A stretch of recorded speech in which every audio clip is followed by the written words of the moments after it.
Peggy 18.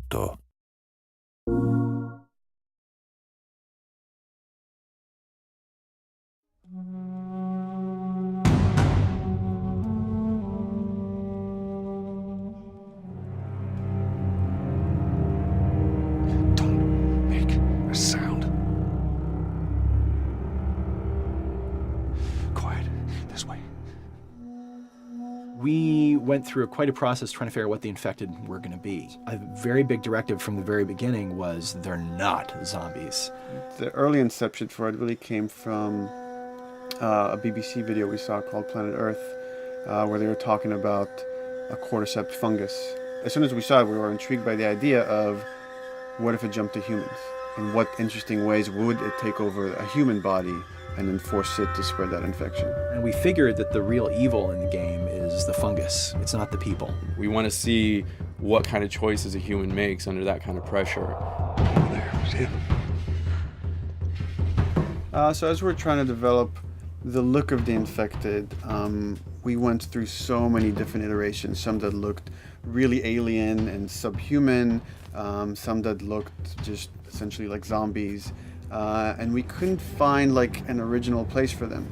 But one of our concept artists took a bunch of images of diseases or images of fungal overgrowth, and he kind of mashed it all together and he threw it on this person.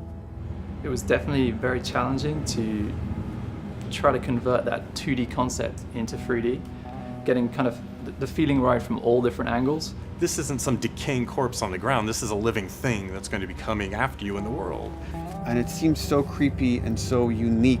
Right away we gravitated towards it, and it's like, this is our base infected. Everything should kind of come out of this look.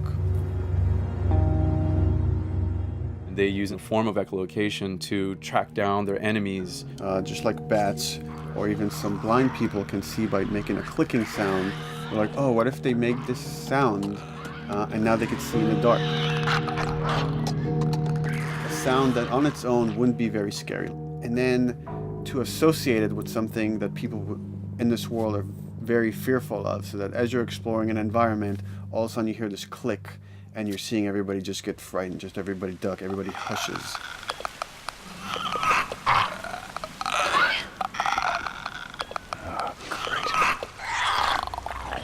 When the infected feels like it's going to die, it finds like a dark corner and it becomes part of the environment.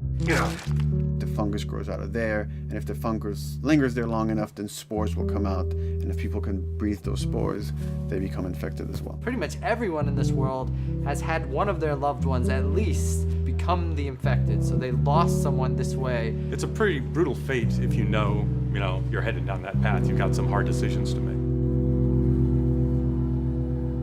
Yeesh. We actually made it. It's called luck. And it's gonna run out.